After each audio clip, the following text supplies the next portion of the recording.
बिल्कुल प्राची। और अब एक और सवाल, अगला सवाल महत्वपूर्ण है। ये सवाल भी यूपी में क्या स्थिति बन रही है, हम लगातार आपको दिखा रहे हैं। सीधा अवधेश का रुख करते हैं। अवधेश, अगला सवाल। बिल्कुल, सवाल अब सीटों के बाद वोट परसेंटेज का है। तो सवाल यह है कि यूपी में किसे कितने प्रतिशत वोट मिल सकते हैं। सीधा सवाल ये कि यूपी में किसे कितना प्रतिशत वोट मिल सकता है और कौन कितना प्रतिनिधित्व अपना बनाने की स्थिति में दिख रहा है। बिल्कुल अवधेश, तो आइए जल्दी से सवाल का जवाब जानते हैं। और जवाब आपके सामने आपकी टेलीविजन स्क्रीन पर है। आप देखिए, वोट परसेंटेज की बात करें, भारतीय जनता पार्टी 41.8% वोट मिल सकते हैं भारतीय जनता पार्टी को अगर आज चुनाव हो। समाजवादी पार्टी की बात करें तो 30.2% वोट मिल सकते हैं समाजवादी पार्टी को।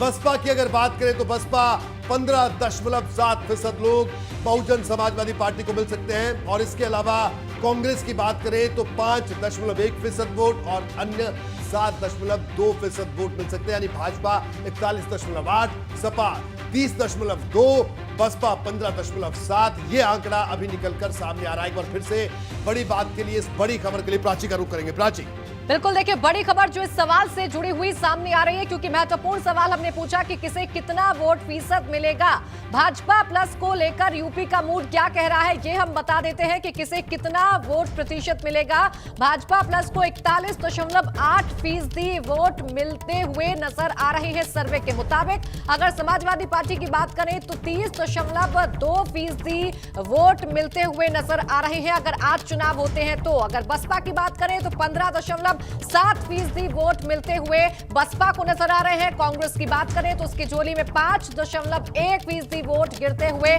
नजर आ रहे हैं। रोहित जी। जी बिल्कुल प्राची, तो ये तमाम सवाल और इन तमाम सवालों के जवाब भी हमने एक एक करके दिखाया। तमाम मेहमान हमारे साथ बने। एक बार फिर से सतीश महाना जी का रुख करेंगे। महाना साहब, क्या कहना है जो 3 अहम सवाल हमने दिखाए और सर्वे की फाइंडिंग्स, आपकी प्रतिक्रिया, आपका रिएक्शन।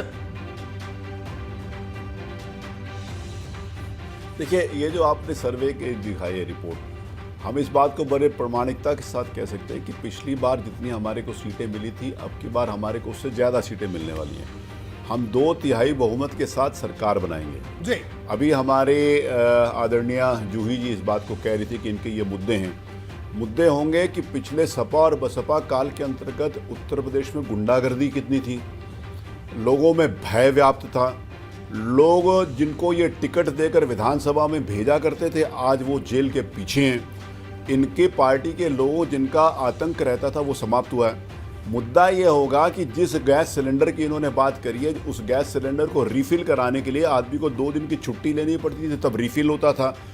आज गांव में बहन बेटियों को निःशुल्क गैस सिलेंडर दिया जा रहा है। मुद्दा ये होगा अगले चुनाव के अंतर्गत कि इस किसान को हर 6,000 रुपये उनके खाते में बिना किसी भ्रष्टाचार के जा रहे हैं। ये मुद्दा होगा लोगों को कि कोविड में पूरे देश और दुनिया में जिस प्रकार से अगर उसका मैनेजमेंट किया गया हो तो सबसे अच्छा मैनेजमेंट उत्तर प्रदेश में किया, ये मुद्दा होगा। मुद्दा ये होगा कि कोविड काल में लोगों को मुफ्त के अंतर्गत राशन 2 साल तक लगातार अगर देने की बात करी गई थी तो भारतीय जनता पार्टी की केंद्र की सरकार और प्रदेश की सरकार ने किया। मुद्दा ये होगा। मुद्दा ये होगा कि अगर डेवलपमेंट की बात करी जाए तो आज जिस प्रकार से अच्छी सड़कों का जाल है पूरे उत्तर प्रदेश में, आज जिस प्रकार से इंडस्ट्रियलाइजेशन का लोगों में रुचि है, ये मुद्दा होगा।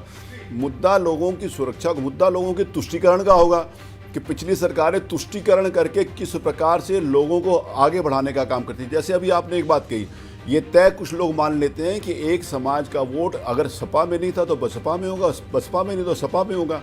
तो ये जो ध्रुवीकरण कराने की बात करते हैं, अगर ये उस अल्पसंख्यक समाज को अपनी ओर लाने की बात करते हैं तो तब तो ये एकदम समरसता की बात करते हैं। और हम अगर कहते हैं कि हम सारे समाज को हम एक साथ लेकर चलेंगे, हम हिंदू मुसलमान और जाति को अलग नहीं करते। अगर माननीय प्रधानमंत्री श्रीमान नरेंद्र मोदी जी इस बात को कहते हैं कि हम सबका साथ और सबका विकास करते हैं और ये समाज को जाति में बांटकर, धर्म में बांटकर, विघटनवादी शक्तियों में बांटकर, भ्रष्टाचार में बांटकर, ये इस प्रकार की राजनीति मुद्दे अब ये हैं जो पिछले 15 साल जो सपा बसपा और सपा के द्वारा उत्तर प्रदेश को पीछे ढकेला गया था, वो नहीं होगा। अब प्रदेश प्रगति के पथ के ऊपर आगे बढ़ रहा है, हर व्यक्ति सुरक्षित है, हर घर जल, हर घर नल देने की बात है, सिंचाई का पानी आम आदमी को टेल तक मिल रहा है नहर में। जी ये महाराज सारे जी, मुद्दे होंगे, तो ये सारे मुद्दे महाराज साहब आप कह रहे हैं, महाराज साहब माफी के साथ आपको ये मैं सारे रोकूंगा। मुद्दे होंगे, ये मुद्दे ही नहीं होंगे, और ये सारे जब मुद्दे होंगे तब 2/3 बहुमत के साथ हम फिर चुनाव जीतेंगे। बिल्कुल, तो ये आपका कहना। हमारे साथ खालिद अख्तर साहब भी जुड़ गए हैं, editor output and CVoter के, उनसे भी हम बात करेंगे। लेकिन इससे पहले जूही जी, महानंद साहब को आपने सुना, तो इनका ये कहना है कि जो छोटी पार्टियों के साथ आप गठबंधन कर रहे हैं, हालांकि बीजेपी ने भी 2017 में इस फॉर्मूले को अपनाया था, तो महानंद साहब का कहना है कि आपका ये फॉर्मूला भी नहीं चलने वाला है, छोटे दलों से गठबंधन वाला। अरे नहीं रोहित जी, माना साहब तो कह रहे हैं कि यशवंत जी ने जो मुद्दे बताए थे वो मुद्दे नहीं है एज पर हिम, कि महंगाई मुद्दा नहीं है, बेरोजगारी मुद्दा नहीं है, सिलेंडर 1000 को गया, जो आप उज्ज्वला बता रहे थे उसमें से 88% लोग दोबारा रिफिल नहीं करवा पा रहे हैं, क्योंकि आपने एक महीने में 50 रुपए दाम बढ़ा दिए और आज सिलेंडर 1000 का हो गया। किसान की फसल डूब गई, आपने उसको कोई मुआवजा नहीं दिया। आप बता रहे हैं कि कोविड में WHO को कौन हेड कर रहा था, जिसने एक ट्विटर हैंडल से कहा कि हम एक अभियान शुरू कर रहे हैं। बाकी मुख्यमंत्री तो शायद महाराज साहब भी पता नहीं इनकी ड्यूटी लगी थी कि नहीं, वेस्ट बंगाल में थे, प्रचार कर रहे थे, उत्तर प्रदेश बॉर्डर बता रहे थे, गंगा में लाशें बढ़ रही थी, लखनऊ में हम लोग बेड के लिए, ऑक्सीजन के लिए। शायद जूही जी को ये पता नहीं है कि कोविड काल में मुख्यमंत्री जी के पिताजी की देहांत होने के बाद भी वो लगे हुए थे। दूसरे कोविड काल में मुख्यमंत्री कोविड से ग्रसित होने के बाद भी रोज काम कर रहे थे, जिलों में घूम रहे थे। ये शायद बातें जूही जी की जानकारी में नहीं है, क्योंकि ये केवल इनके डिपार्टमेंट के मंत्री है ना, आप अपनी डिपार्टमेंट की ठीक है जूही जी, जूही जी जी, जूही जी, मैं रोकूंगा, मैं धर्मवीर जी को भी सरकार की परफॉर्मेंस बताऊंगा, मैं सरकार का एक महत्वपूर्ण मंत्री, मैं सरकार की सारी परफॉर्मेंस बताऊंगा, मैं बताऊंगा कि किस प्रकार से गुंडागर्दी होती थी, मैं बताऊंगा कि किस प्रकार से लूट होती थी, मैं बताऊंगा कि समाजवादी पार्टी के लोग जो टिकट लेकर विधानसभा में आते थे, कितने उनके ऊपर आपराधिक मुकदमे थे। ठीक है मानव साहब, मैं आपको रोकूंगा, जूही जी आपको भी माफी के साथ रोकूंगा। मैं जल्दी से धर्मवीर चौधरी साहब एक टिप्पणी आपकी, क्या छोटे दलों से गठबंधन समाजवादी पार्टी कर रही है, बीजेपी इस प्रयोग को कर चुकी है, आपको लगता है कि ये प्रयोग भी असफल होता हुआ दिख रहा है? क्योंकि सर्वे की जो प्रोजेक्शन है वो आज चुनाव में तो बीजेपी बढ़त में दिख रही है और बीएसपी की स्थिति भी सामने, क्या कहना है आपका धर्मवीर जी? रोहित जी, ये एक सर्वे क्या आपने आरएसएस और बीजेपी कार्यालय के अंदर और उसके गेट पे खड़े होकर बनाया था क्या? मैं ऐसे सर्वे को खारिज करता हूं रोहित जी। आपके सर्वे में कोई दम नहीं है। आज प्रदेश की जनता करा रही है, आज नौजवानों को रोजगार नहीं है, किसानों को जो है खाद पानी नहीं है, आज जो हाहाकार प्रदेश में मचा हुआ है, चाहे वो लॉ एंड ऑर्डर का मामला हो, चाहे वो किसानों का मामला हो, गैस सिलेंडर का हो, महंगाई का हो, कोई ऐसा मुद्दा आप बताइए जिसमें जनता को इन्होंने रिलीफ देने का काम किया हो। और आपका सर्वे बता रहा है कि ये स्पष्ट बहुमत की सरकार बना रहे हैं, तो मुझे तो ऐसा लगता है कि इसमें भी कोई घालमेल है। इस सर्वे में भी स्पष्टता के साथ में ये सर्वे, सच्चाई के साथ में ये सर्वे अगर आप बनाते तो आप ये जो है बीजेपी की कमाई खोल कर रख देते। ठीक है धर्मवीर जी, ये सर्वे कितनी पुख्ता टेक्निक से बनाया गया है और कितनी सच्चाई से बनाया गया है। हमारे साथ खालिद अख्तर साहब भी मौजूद हैं, कुत्ते लाशों को खा रहे थे। खालिद अख्तर साहब 9 महीने से पड़े हैं, एडिटर आउटपुट सी बेरोजगार करेंगे। धर्मवीर जी आपको रोकूंगा। खालिद अख्तर साहब वोट आएंगे इनके, खालिद अख्तर साहब वोट आकाश से उतरेंगे क्या? ठीक है ऑफिस में बैठ के वोट बनेंगे या बीजेपी के कार्यालय में बनेंगे? कहां से आएंगे वोट रोहित जी? ठीक है, नहीं मैंने कहा, मैं बार बार ये कह रहा हूं, मैंने शुरुआत से बात कही, सहमति असहमति, आप बिल्कुल आप सहमत हो सकते हैं, असहमत हो सकते हैं। पहले 2 सवाल पर आप सहमत थे, जब विधायकों और सांसदों के कामकाज की बात हुई, इस पर आप असहमत हैं, ये बिल्कुल आपकी मर्जी है। लेकिन इस तरह से सवाल उठाना और तमाम चीजें, मैं खालिद अख्तर जी का रुख करूंगा। धर्मवीर जी, खालिद अख्तर साहब, जो सर्वे की जो प्रोजेक्शंस निकल कर सामने है, भी धर्मवीर चौधरी जी को भी आपने सुना, हालांकि पहले 2 सवाल पर वो सहमत है, क्या कहना आपका खालिद अख्तर साहब? देखिए, धर्मवीर जी ने सर्वे पे सवाल उठाया, ये बहुत आसानी से आप कह सकते हैं कि आप इसकी विश्वसनीयता पे या इसके ऑब्जेक्टिविटी पे आप सवाल उठा सकते हैं जी। लेकिन जैसे जूही जी जो कह रही थी कि जो इश्यूज हैं पब्लिक के कंसर्न के, वो सारे इस सर्वे में रिफ्लेक्ट हो रहे हैं। 38% से ज्यादा लोग कह रहे हैं कि अनएम्प्लॉयमेंट का मुद्दा, बेरोजगारी का मुद्दा उनके लिए मुद्दा है। ठीक है, प्राइस राइज का मुद्दा भी उनके लिए मुद्दा है। ये सारी बातें कह रहे हैं, लेकिन उसके बाद जब आप जाते हैं वोटर्स में, वोटर देखिए जो पॉलिटिशियन जमीन पे उतर के काम कर रहे हैं वो उनकी ओपिनियन में रिफ्लेक्ट करेंगे।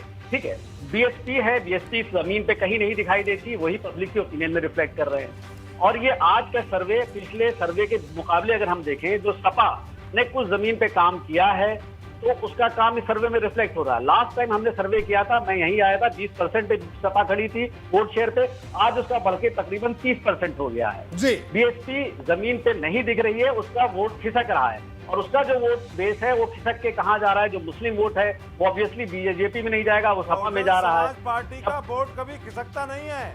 आप पिछले 15 साल के रिकॉर्ड को उठा के देख लीजिए, बहुजन समाज पार्टी का वोट कभी नहीं खिसका।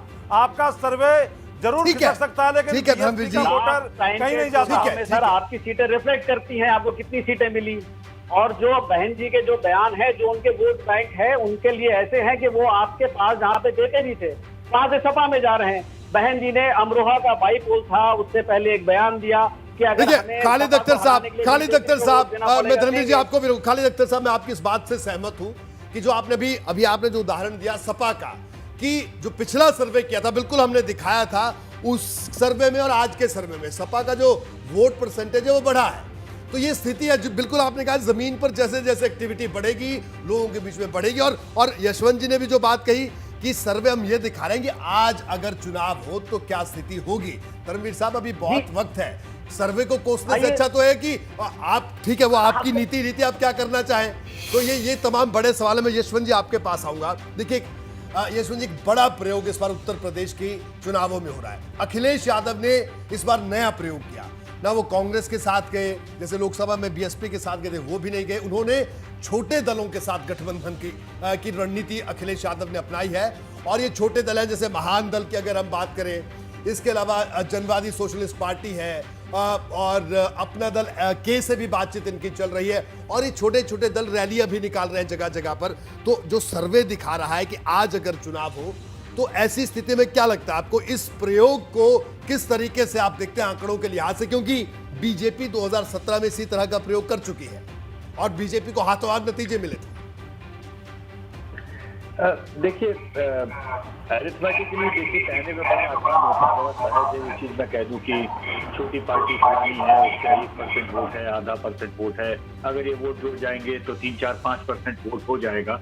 ये कहने में, सुनने में ये चीज अच्छी लगती है, लेकिन अरिथमेटिक के अलावा केमिस्ट्री नाम की भी एक चीज है।